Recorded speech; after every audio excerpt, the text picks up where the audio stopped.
You're listening to the Slow Ride Podcast.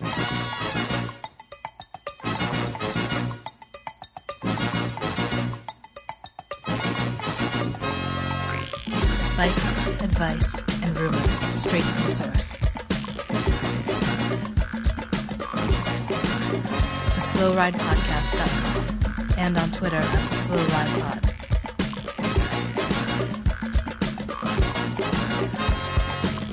Enjoy the ride.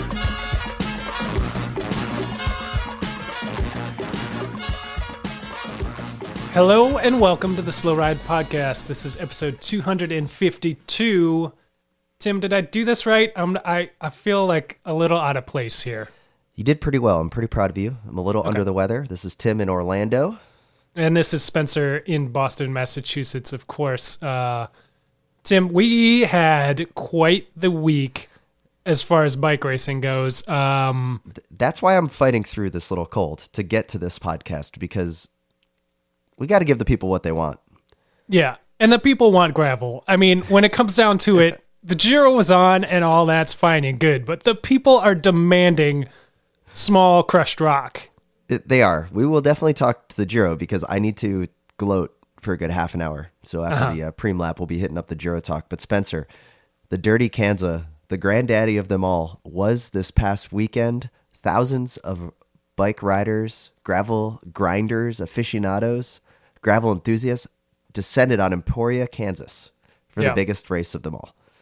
Yeah, and it didn't disappoint. Let's start there because a few of our pre-race expectations were shattered during this race. So how do you want to do this? Do we want to talk results, or we want to talk about how Jeff Kabush is the greatest cyclist of all time? Like, that guy gets it. That guy does get it. Let's start there, but let's just quickly not bury the lead and get this out of the way and say we were wrong. Education First did not complete the sweep of the podium, but back to Kabush. Yeah, we will definitely get to that because I felt that my expectation was closer than yours. The World Tour soft boys were indeed taken to task, but Spencer, yeah, this is so good. So let's start first off with Jeff Kabush for the second year in a row, calling out the big dogs about the aero bars on a gravel race. And his argument, to make it very simple, is just about safety in the group, right? Lots of people out there riding don't have bars on your, don't put the aero bars on your bike. Oh, right. And I get it. Like, you want more hand positions, sure. Like, it's going to be 100 miles or 200 miles, depending on which race you're doing. But gravel, I'm not the world's foremost leading expert on gravel, but I do know that it is not always predictable as far as the squirreliness of, the looseness of the surface that you're riding on. So let's just, Thursday afternoon, the internet is abuzz because they're like, gravel's around the corner. It's kind of a mundane time out there in Emporia, Kansas. And out of nowhere, shots fired from Jeff Kabush, legendary Canadian mountain biker. Say it ain't so, guys. Peter Stetina and Kyle Reinen. Would aero bars be safe at Paris-Roubaix or any other, quote, Pro Tour race? You care that much about winning DK? I applaud I Am Ted King because he has joined the no aero bar movement this year. Aero who? Aero what? And Kabush just launches the shot. The shot heard around the world. Yeah. And then all types of people start chiming in about like the purity of gravel, what's there. Ted King jumps in and says like, yeah, I'm in on it. And then Kyle Reinen is the first one to kind of respond to Jeff Kabush after the call. And he just goes, I feel like Twitter rants go against the ethos of gravel racing. So good. That's so good. You know who else jumped in there that was out of left field? Was our buddy, our old friend, Florida native, the pit bull, Andrew Talansky. Yeah, the next Lance Armstrong. But yes, the bulldog, Andrew Talansky, comes in out of left field, just like, you don't need to use aero bars. And I'm like, whoa, where did Talansky come from, right? Yeah. And then noted gravel racer Andrew Talansky. And then out of left field, like really out of left field comes Nathan Haas. I mean, that guy, I kind of forgot about Nathan Haas, but his Twitter game is also really good.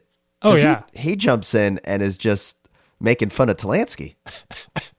It was a spectacle. It was a beautiful Twitter ballet of smack talk, building to just an ultimate crescendo, leading up to the Dirty Kanza. It was spectacular. It was everything you want social media to be. It was not derogatory in any way, but it was absolutely perfection as far as trash talk goes. And it's something that we just don't see in cycling very much. And man, I wish we did. This elevated cycling momentarily to like the status of like, you know, when you see the NBA teams trash talking each other, the Twitter accounts and stuff. Great. And so good. It's like when you see Burger King trashing Wendy's on social media. So I actually cared more about Dirty Kanza than ever before because Kabush started this, and then everyone was jumping in. Haas making fun of Talansky. You got Reinen and Stetina, Peter Stetina, and then you had Stetna, sorry, and then you had Ted King in there, and then Kabush just launches it with just smackdown with basically a picture of a trash can taping on a sign that said Aero Bars on there. Yeah, and oh my god, he's so good. So then the race happens, and I'm actually carrying the prop now. comedy. He gets an A+ for the prop comedy. That was very good. And then Roller Derby jumps in and is like, "Will the Dirty Kanza winner be using Aero Bars?" That was awesome. The beauty of Roller Derby, the flexibility there was pretty impressive to get that prop up so quickly on such a hot button topic. Oh, it was so good. Okay, before we get to the results real quick, because Kabush makes a comeback the next day. But before we get to the actual race, did you know that any of the Trek Segafredo guys was going to be there? The two of them were going to be there? Not until basically that Thursday or maybe Wednesday night. Like that was a bit of a surprise to me. I apparently don't have my finger on the pulse of the gravel racing scene. I don't want to say shocked because it made sense that it was those two riders to show up, especially Kyle with like the videos that have been happening out in his neck of the woods up in Washington and like the media campaign. But I got to admit, like Trek came in with just under the radar and then proceeded to demolish the Education First guys in the race, demolished by a couple minutes. And all the hubbub that the Education First team had. Like, can you imagine if Trek would have just showed up, won, and then just left? You know what I mean? Like, I mean, that's kind of how they do it versus Education First in the regular World Tour. So I guess I wouldn't be that surprised. Yeah. So that was pretty brilliant how they came in under the radar and then ended up being the closest with Peter Stetina getting and apologies on the mispronunciation if it's there. I didn't see the press release from Trek, but I look forward to their black and white cinematography, post race. And then can we talk real quick? Did you see the Education First jerseys? I saw them. I didn't really notice. I didn't look closely. Is there something different about them? So Howes and Lachlan Morton got third and fourth, and they had a very loose fitting like tech tee on because they were rocking the Aero Bar, the Camelback.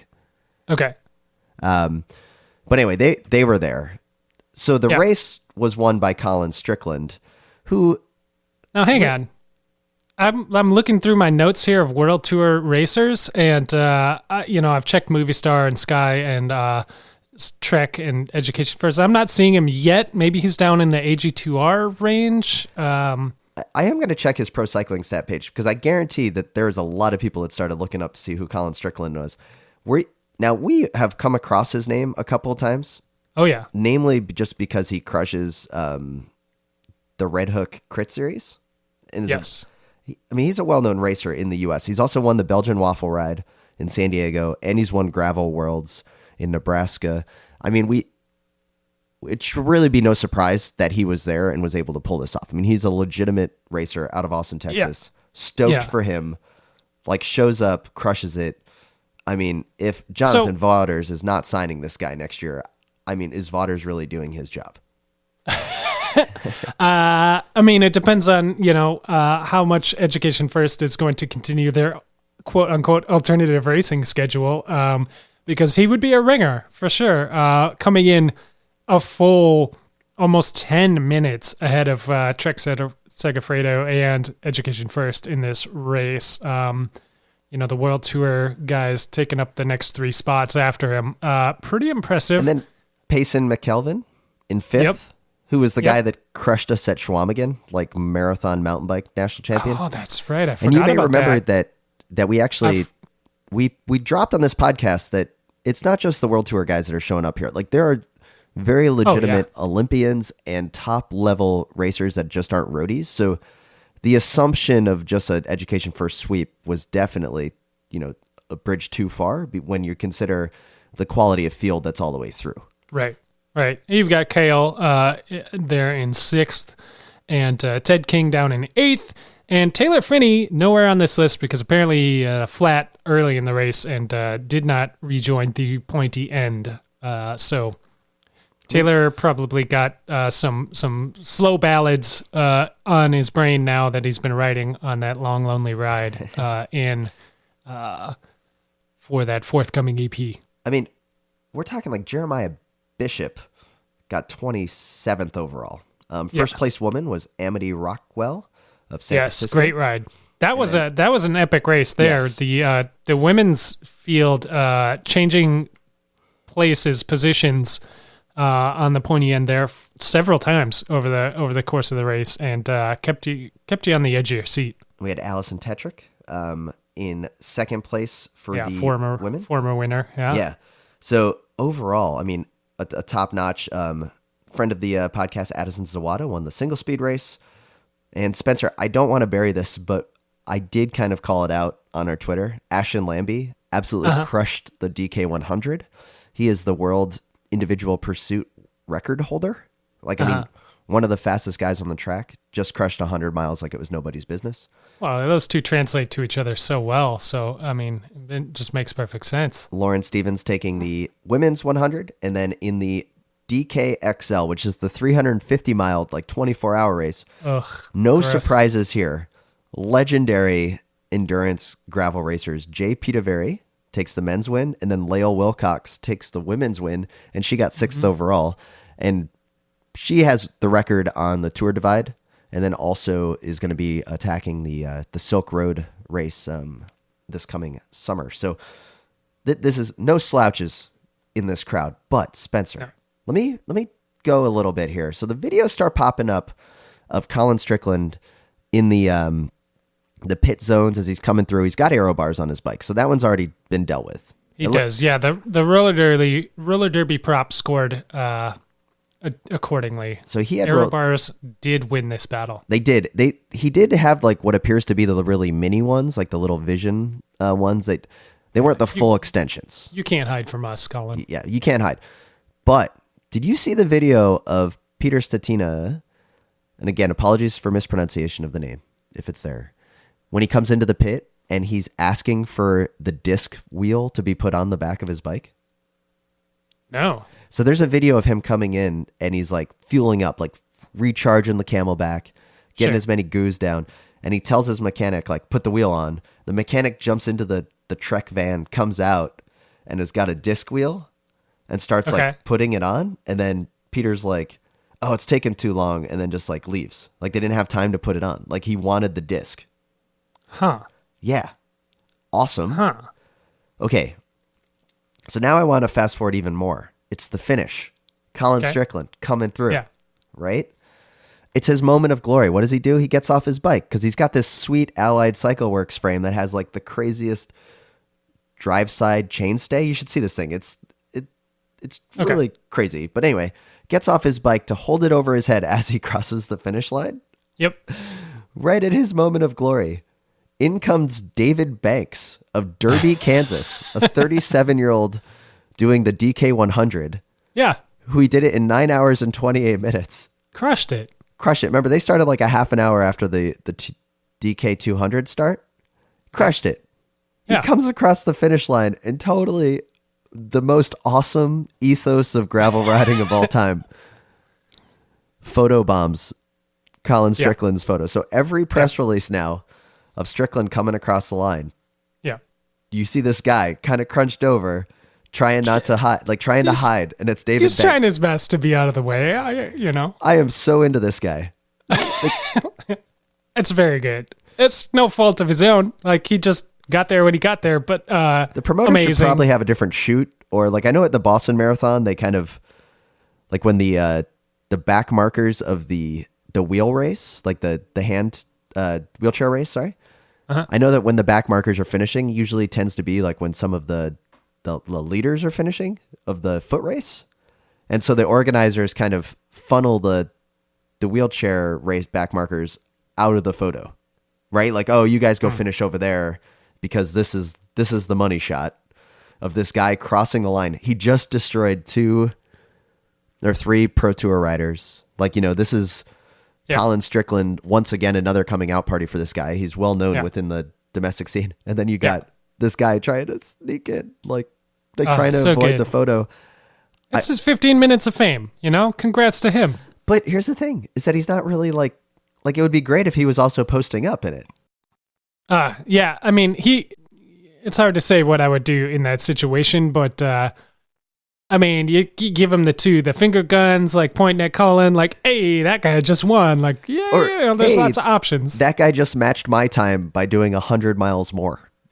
Yeah, that's brutal. Right? Like, oh man, I loved it. I love this photo, everything about it. It was so good. Yeah. So congratulations. Yeah. Congrats to both of them. Strong finishes. Yeah. Congratulations to Colin and David Banks, living on in infamy. First time ever that the DK 200 was under 10 hours. So that was impressive. So then, do you remember our friend Jeff Kabush? I believe I've heard of him. Yeah. So then Jeff Kabush shows up at the podium presentation. And just launches another one, just another shot across the bow when he just says, hey, if you're going to show up, if you want to be a alternative race calendar, then maybe you should show up to the podium presentation. Oof. Like he's so good at Twitter. He had a target and he knew how to attack that target because man, those photos that he posted of the podiums were stark in contrast. Payson, who got 5th, owned up to it right away. He's like, yeah, I scheduled a flight out because I have to go race in Europe, basically. But anyway, Jeff Kabush, always so good at Twitter. Very, very impressed. And so there you have it. Dirty Kanza in the books. So Spencer, will you be going next year? Don't think so. I mean, plans could change, but 200 miles? No. I would maybe do the 100. If Lifetime wanted to fly us out there, I'd do the 100. Okay. Now you're talking my language. If somebody's going to take me out there and we're going to do some on-the-ground reporting, oh, yeah, we can make this a thing for sure. But just on my own volition, self-torture, not high on my list. Well, it was, not high on my list, but it looks like a great time. Congratulations to all the finishers, everyone that showed up. Good job to the promoters and to Lifetime for putting together a great event. And overall, I'd like to see it in person someday. And good job to all that were out there. I mean, it was just overall just fantastic. And the gravel, we talk a lot about the gravel ethos, and as whatever you want to think about that for the front end of the race and for the aero bars and all that, the real ethos of gravel is that you put on a fun event that's fun for everybody, and it does really look like Kanza lives up to that. I haven't heard many complaints at all, if any, about the event and the organization and all that. So, yeah, big kudos to them. Can I say my one takeaway, though? Sure. Well, not one takeaway, but one thing, just fashion choice-wise. Uh-oh. I'm a little disappointed in the amount of skin suits and Lycra in this. Like, I was hoping for a little bit more baggies. Yeah. Just for multiple reasons. One, party in the back. Where are the baggies? Second, I think there needs to start being a prize for the top place finisher wearing baggies in events.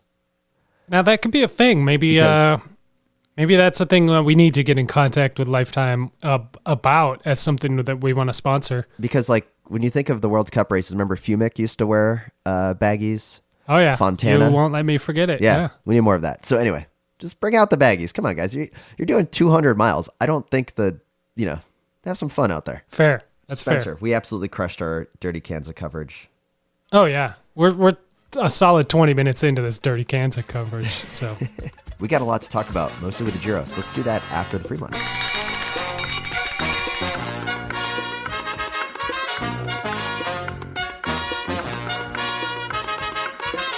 This is Abby Mickey from Rally UHC Professional Cycling Team, and you're listening to the Slow Ride Podcast. All right, Spencer, here we are at the Preem-Lap. Pretty big news in Wide Angle Podium Network and Slow Ride territory here at the Preem-Lap as we have 2 brand new sponsors. I'm absolutely thrilled by both of these. And so why don't you take it away? One is a new sponsor, but did do a little bit of work of getting you simply shredded for when it came to Chequamegon in September. Yeah, one of these is an old friend, and I am super excited to welcome back Shred Science to the program. You guys probably remember, longtime listeners remember last year I got shredded by Shred Science, and it was awesome. They are a nutritional coaching platform. You can check them out at shredsciencenutrition.com and sign up for a package there. What they do is they'll give you a quiz about your lifestyle, about what you want to achieve as an athlete, and also about your eating habits, what you like to eat, what you don't like to eat, all that kind of stuff. And they're going to develop a program for you. Yes, Tim? Well, I think that this is what's important is like actually you have someone that knows what you should be eating to maximize your fitness and lifestyle, right? Like, so you can say, hey, I really like to eat this. And then they'll say like, you know what, you can continue to eat that, but yeah, well, that's the beauty of it. And I was getting there. I'm driving to this point. But that's exactly correct. They give you, what they give you is goals as far as your macros, as far as your carbohydrates, your fats, and your proteins. They do not tell you what you can and can't eat. They just give you a limit on these particles within the food. So if you want to eat that donut that's on the break room table at work, you can. You're just going to sacrifice something else later, right? So it makes a lot of sense. There's no real rules to what you can and can't eat, which worked really well for me. You guys know I'm a vegetarian. I'm a recovering vegan, so I don't like a lot of dairy. I try to avoid a lot of it, and this kind of thing worked perfectly for my weird dietary needs. And dude, like I did it for 3 months last summer and lost 15 pounds without really trying, and it was awesome. I felt great. I've never felt better. I am super thrilled that they're back because I can speak to this with full 100% confidence that like A, it works, B, it's rad, and C, it's totally worth it. Like it's a bargain at twice the price. Yeah, I'm absolutely stoked that they're back. Maybe I'll have to take advantage of it now that, you know, I've seen what it did to you. So I'm thrilled. How can I take advantage of it? What do I need to do? Head on over to shredsciencenutrition.com and you just check out the packages that they've got. Figure out what works for you, what makes sense. You can read a little bit more about what they're all about. We're going to be talking about them for the next couple of weeks, so I will go more in depth about my personal experience there. But if people listen back to last year and about this time, that's when I was good and shredded as well. So shredsciencenutrition.com. Check it out. Fantastic. And Spencer, we have a brand new one. Yeah. A brand new sponsor across the network. Super stoked on this one. Why don't you introduce this one? You're gonna drive this one as well, because I was unaware of this company. And then I started doing research and I'm like, oh my God, I need this for multiple reasons. Yes, this is rad. This company is another one that I'm excited about because today's episode is also brought to you by a brand new sponsor of the show, Whoop. And Whoop is a performance tool that's changing the way people track their fitness and optimize their training. It's a wrist-worn heart rate monitor, fitness tracker that pairs to an app, and it provides you analytics and insights to your recovery, to the strain that you're putting on your body via your training, and also your sleep. So what you're going to do is you're going to know when your body is recovered, when you need more rest, and getting to know kind of your system. And it tracks that through the heart rate variability and your quality of your sleep. Anyway, this is something that I'm excited about because like people that I know are buying into this. Like I have not used this yet, but I am excited to try it. We've got all the pro athletes out there seem to be jumping on this. We've got Jeremy Powers out there. We got Stephen Hyde out there using these. We've got world champion Kate Courtney using the Whoop system and loving it. So I was super excited when we got to partner up with them, and they are offering Slow Ride Podcast listeners 15% off a 12 or 18 month membership by using the code SLOWRIDE at checkout. So you can head over to whoop.com and use the code SLOWRIDE at checkout to save your 15% and optimize the way you train.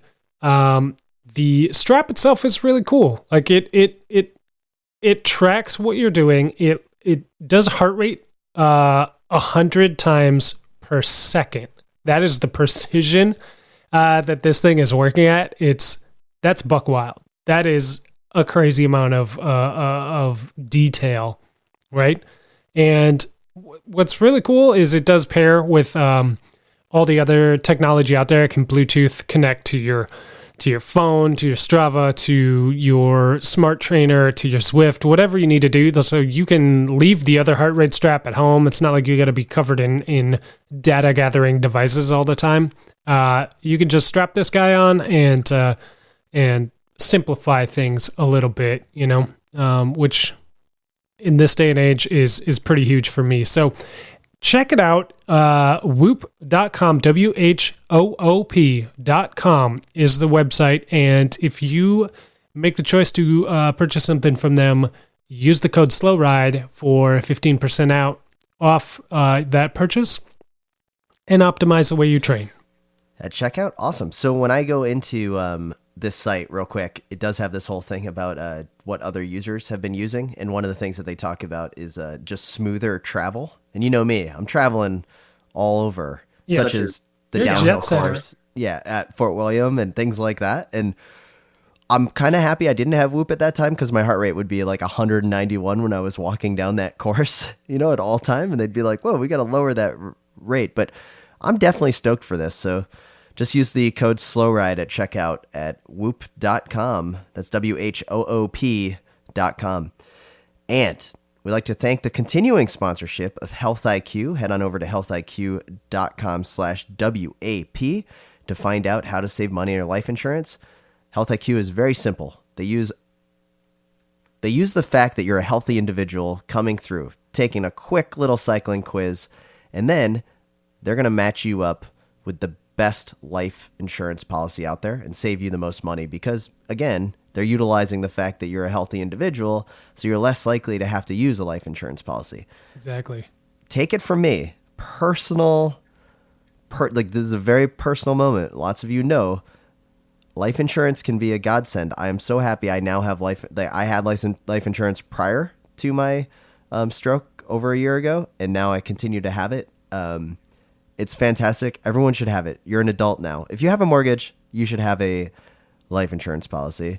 If you have been living in the same house with the same roommate or significant other for more than, 3 years, I think. At 3 years of living with somebody, you're an adult. Yeah. Time to get life insurance. It's that simple. And I mean, that's all obvious stuff that people should be like researching life insurance and signing themselves up for it. But the reason you want to use Health IQ specifically and going to healthiq.com/WAP is because they're going to get you a better rate because they know you're taking care of yourself. And exactly. They're not just going to take your word at it. Like you can prove this to them with your Strava files, with your training peaks, with all the stuff that you're doing, the fact that you're riding every week. You can apply that towards savings. And it's a really cool system that they've got. And I think everybody should go check it out. healthiq.com/WIP. Take the quiz, see if you score elite, and just pile up the savings, man. Like Tim said, it's a no-brainer to get it, and then it's a no-brainer to get it through healthiq.com/WAP. Absolutely right. And there's so much more that's happening in Slow Ride Podcast and Wide Angle Podium land. Oh my God. We've talked about it many times. We have, of course, the Trek World Cup coming up in Waterloo, Wisconsin in September. Stoked about that. So you're going to be able to come on out and hang out with all the gang from the Wide Angle Podium Network.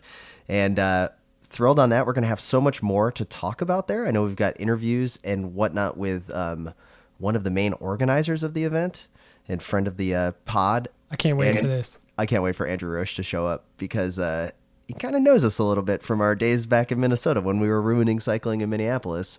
And now he's helping spearhead a World Cup cyclocross race.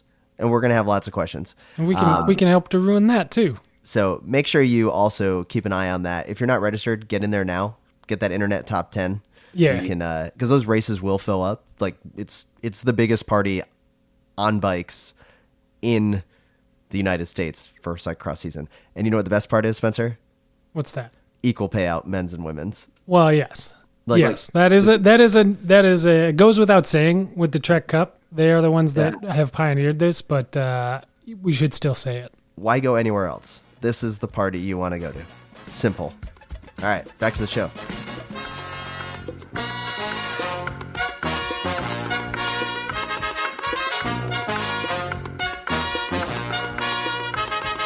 I'm Joe Dombrowski from Cannondale Drop Pack, and you are listening to the Slow Ride Podcast.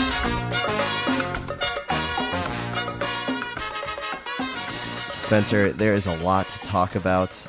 Now, naturally, I know we've been hit up by many people to talk about the Giro, Fort William downhill. We spent so long talking about Kanza that I forgot the Giro was even happening, Tim. And Spencer, I'm not even going to go there yet. I was so disappointed by the World Tour riders in Kanza that it came out of left field that Chad Haga won the last stage of the Giro d'Italia, doing American World Tour riders proud, despite the performances in Kanza there by everyone else.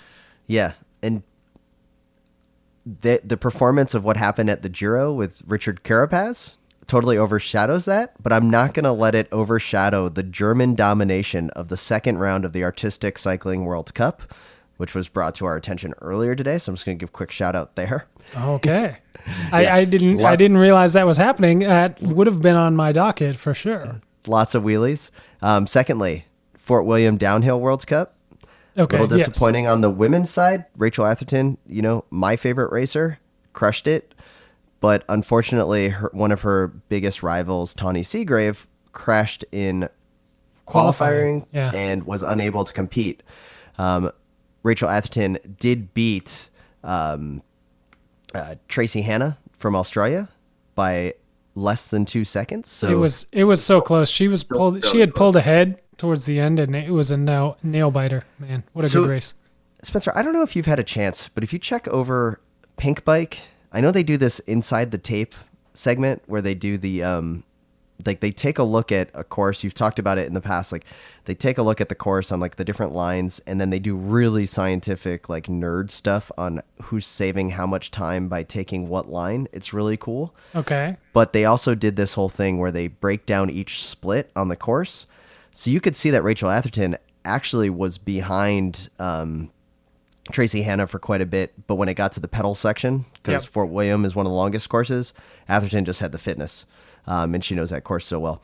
On the men's side of things, really no shock that Amaury Perron won by over 4 seconds over Troy Brosnan, and overall great racing. The crash by Aaron Gwynn was tragic, so if you're going to see anything, that was a gnarly crash, but he was able to walk away from it, and hopefully we'll be back at the next World Cup. Yeah. Let's get to it now. All right. I buried the lead long enough, Spencer. The Giro is here. The Giro happened. And my man, Richard Carapaz, who on this podcast, I'm going to gloat here for 15 seconds. You never doubted me. You accepted what I said as fact, and I appreciate that. quality friend here for doing that. But honestly, Richard Carapaz was the true leader of the team. Yes. And damn, did he look good when he did it. You looked great. And, like I'm gonna, give you your dues, that was the case. Like you called it from early on, despite the Velo News headline this week that said Carapaz's Giro win was unexpected and unlikely, was the quote. You think they were trolling me on that one? I think they may have been trolling you specifically because, you had been saying all along that he was the leader, that that it was all a coy play by movie star, and man, you nailed it. So I will say this. Am I shocked that he won? Yes, because I figured Primo Roglic was going to walk away with this. So, like, if I was a full betting man, now remember on the Let It Ride podcast, I accidentally was not logged. Yeah. I was not logged in on my own account, so I never even made a bet for who won the overall. And I put 500 on Primo Roglic on the show account, and I still apologize for that. But the point is that Roglic was who I thought was going to win. But at no point did I think Landa was going to finish above Carapaz. No, that much is if that true. makes sense. Yeah. You called him as the leader early on. I got to say this about Mikel Landa. I feel bad for him. Do you? I do. I think that I'm sure that he looked at the Spanish team, and he's the Spanish Grand Tour hope, more or less, right? He's one of the main Spanish Grand Tour riders. Okay. And I thought that maybe he probably believed that he could go in there and be the team leader. But, another 8 seconds, he would have been at least on the podium for the Giro. I think it's just kind of maybe he just has bad advice. Like maybe he's getting poor advice. Maybe he needs a new agent. I don't know. Like there just seems... Could be. Like maybe, how like in football, like in high school football, whoever like the best player is, everyone's just telling them like, you're the best, you're the best, you're the best. And then they get to college and they're just the fourth best player on the team. Sure. Yeah. Like I kind of get this feeling that maybe he's just not getting the honest criticism where someone needs to be like, man, Movistar already has Nairo. Like, why don't you go to Dimension Data? Like you're better than Mentees or whomever their guy is. You know what I mean? Well, yeah, I get what you're saying. I mean, there's plenty of reasons not to go to Dimension Data, but I understand the point. But, I don't think he expected Carapaz to be, maybe this spring in training camp, he realized it, obviously. But, like, I don't think when he signed with Movistar, he saw a Carapaz maybe not coming through. Carapaz, but he had to have seen Andre Amador. Like, that guy got top 5 in the Giro. You know what I mean? Like that's your team. super domestique, man. And Naira's going for a different Grand Tour than you, and you gotta assume a couple years ago when you signed this contract that Valverde wasn't going to be around anymore. But I know. A couple of things broke a little different than he had expected, and I mean, it's hard to blame the guy. Like it made sense at the time, sort of, but it hasn't played well, but. With the transfer rumors swirling around, including Landa, but I think that Movistar logjam is going to break up here pretty soon. Yeah, so we have the Landa rumor to Bahrain Merida. Yeah. And then we have the rumor of Richard Carapaz actually signing a contract with Ineos Sky. Which is crazy. To become basically the most high-paid lieutenant for 3 Grand Tour folks. Okay, let's assume for a second, Spencer, that it is true that he is signed with Team Sky. More than likely, it's probably not a legally binding contract if it can't be public, right? Like I'm sure Brailsford got his mitts on here and there's some legal binding, but Carapaz has to be sitting here going like, I'm a Grand Tour winner now. Like I do not need to go play 4th fiddle on You would Ineos. think, yeah. Like he could command a better salary now than Landa. You would think, right? I think he's on the upswing and Landa's on the downswing, yeah, as far as contract negotiations go, yeah. Okay, so the musical chairs is Nibali going to Trek. Yep. Landa replacing Nibali at Bahrain Merida. Yep. And then is there something with Zakarin? Zachary, rumored to go to CCC. So that one's a little out of left field for me. But I guess it sort of makes sense. Zachary at this point isn't really a GC guy. Right? No, Like, he's a stage hunter. Yeah. he's going to be a stage hunter and a solid domestique. Not as solid as Hincappy because he's going to go after the stages all the time, but Nobody can be the loyal lieutenant, you know. But Zachary, to CCC, you're like okay with that. Overall, is Movistar kind of, if they lose Landa and Carapaz, suddenly their cupboard is a little thin. It like is you were a little just saying. thin. Nairo's looking around like, hey guys, it's a little drafty in here. This house, I used to have too many roommates, and now all the cupboards are empty. Let's think about this for a little bit. So if Nairo, like we've said before, this is his absolute last possible time to win the tour. Like it's already on sunset. Like we're Yes, okay. Yeah. the door is closing, but if there's one time to sneak in the door, it's probably this time. Yeah. I mean, yeah. There's no arguing that. So And he's not in a Movistar contract is looking here. strong, but where are the allegiances now? It baffles me. Oh, it's So, crazy. I wonder what's going to happen there at Movistar. They always seem to find good talent, though. So, all right, let's get through a couple of the other things from the Giro that I wanted to hit up. So the first one, of course, is that let's give a major shout out to the final stage winner, Chad Haga of the Yes. United States for Team Sunweb. Yes. As you remember, Chad was involved with that like horrible crash in Spain, where he was basically Yep. hooked up to a blood bag, like a legitimate blood bag, in the hospital to save his life. Like Yeah. he almost died. And for him to come back, fantastic. So excited to see the Sunweb rider win in Verona in the stadium. It was rad. Congratulations It was super to Chad. cool. And as I alluded to, salvaging everything for American World Tour riders everywhere, American World Tour teams, in general, with the embarrassment of Kanza. Yeah.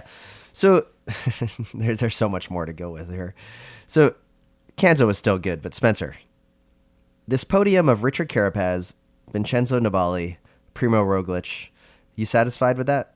With Mikel Landa and Bokeh Molema on the wide angle? Yeah, I'm feeling pretty good about that. It makes sense with the time trials they had that Roglic would be up there. I still expected Nibali to win this race up until probably the time trial started. Like, it would have been a tall order for him to pull all the way back, of course, to Carapaz, but I still thought he would throw down some big moves in the mountains, and it's not like he didn't, but they didn't amount to the gains that I expected. But I did expect Roglic to not win, despite being a heavy favorite, because Yellow Lotto just does not have the firepower to They can't assist close him. the deal. So speaking of King of the Mountains, Giello Ciccone, Trek Segafredo, not only won the King of the Mountains jersey, he also finished in 16th place. I do want to give a shout out to First American in 12th place overall, Joe Dombrowski, a respectable finish. Right behind Hugh McCarthy, who was also up there a lot for the Education First team. So Yeah, he had a great race. it was cool to see. Zachary came in the final spot on the top 10. So overall, I mean, I think that, I'll give a quick shout out here to little guy, because I know he's stoked that Bokeh Molema was showing well. Continuing to put the like, hey guys, I'm still here. Like, don't go all in on Richie for the tour, right? Like, kind of, and then kind of like, hey, Nibali, remember you only finished 4 minutes in front of me at the Giro. So still pretty cool to see. Points jersey was obviously won by Pascal Ackermann. Really no surprise there over Demer. Ackermann, great sprinter. I got to say this about Peter Sagan, who now claims that he knows who Matthew Van Der Poel is in a recent Cycling Tips interview. Bora Hansgrohe, are they post Sagan now? Like, have they become a team that's just not reliant on the superstar? I mean, I don't think they're reliant on him, no, but they've definitely. It is easy to classify them as a one-trick pony, with Sagan just destroying everyone for a couple of years. But like, I don't know if he's just doesn't care, or he's out of form a little bit, or he's not trying as hard, or what. but like the rest of that team is really stepping up like across the board, and I am realizing that they are pretty deep. Like they've got winners. Like I knew Sam Bennett was pretty fast, but like Ackerman kind of, coming up as well. And then obviously Sagan and both Sagans riding really well. Rafa Micah riding really well. So, that's a heavy hitter team there, squad.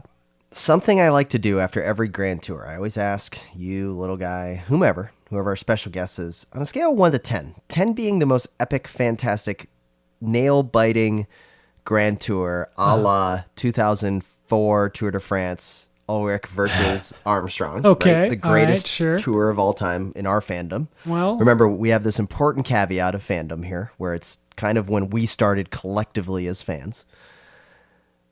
0 being absolute boring snooze fest. Like, why did I even watch this? Where do you put this year's Giro d'Italia?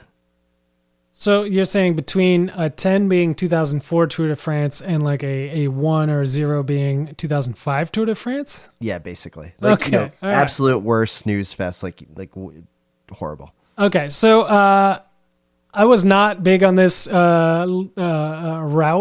I don't think it. I think it turned out fine. I think the overall the GC and everything played out how it should. Which means it was a fine course at the end of the day. But as far as holding my excitement, I'm giving it a very low marks through the beginning and pretty good marks towards the end, which is going to average it out to about a 5.5. I was going to say 5, and I know people don't like it when we agree, but the only reason that this is not a 3 is because okay. That's a bad score. Yeah, no, it's because Richard Carapaz made me look like a genius. Like, okay. I'm stoked Movistar won, but the route was absolute crap. Like, this isn't what I watched the Giro for. Yeah. No. Right? Like, the Giro usually gets creative. It's usually got a lot of exciting stuff going on. Yeah, this was not fun. I was thoroughly disappointed in it. Like, it just wasn't the exciting Grand Tour. Like, the Vuelta is the best. We've decided that, right? Oh, like, it's very active. This was just disappointing. So hopefully we see some better things come out of it, but that's where I'm at. I'd be interested in hearing what listeners think of this Giro, so go ahead and let us know on Twitter or It's Instagram. pretty much guaranteed to be better next year when they do their virtual Zwift time trial to lead it off. So with that, Spencer, we encourage everyone to email us and to also tweet us at the Slow Ride Pod or email us at slowridepodcast@gmail.com. Our Instagram's been getting quite a bit of use lately. You can also find us at the Slow Ride Pod. Rate us and review us on Apple Podcasts, Google Play, or wherever you get your podcasts. We appreciate that. Help people find the show. We'd also like to thank our 3 sponsors this week. healthiq.com. Save some money on your life insurance by being the healthy individual you are. Go to healthiq.com/WAP. We'd also like to thank ShredScienceNutrition.com, where you can sign up for a nutrition package and let them know that we sent you and get yourself shredded. Absolutely. And I'll take this last one, Spencer. We'd like to thank Whoop.com. Head on over to Whoop to find out the best way to track your own fitness and how you live. So it's actually pretty exciting. All you need to do there is you head to checkout and you just type in the code SLOWRIDE to save 15%, which is a bonkers deal. It is. Let's also thank BK1 of Rhymesayers Entertainment for our intro and outro music. As always, crushing it every week after week. We have him in the studio every time. He shows up without fail and just knocks it out of the park for us. Well, Spencer, it's been an absolute wonderful time. Can't wait to chat with you later in the week as we find out more about the world of cycling. So with that, I'm Tim in Orlando. And I am Spencer in Boston, reminding you to always wave at all your fellow cyclists that you see out on the road, especially if it's Results Boy, because he is, recovering. We want to wish him the best from getting a through axle jammed into his leg in a new kind of injury that we didn't know was available in cycling. Oh, give it to Result Boy to find the most efficient way to get hurt. Oh my God. Wish you nothing but the best, Colin. The Slow Ride Podcast. Bikes, advice, and rumors straight from the source. TheSlowRidePodcast.com and on Twitter at TheSlowRidePod.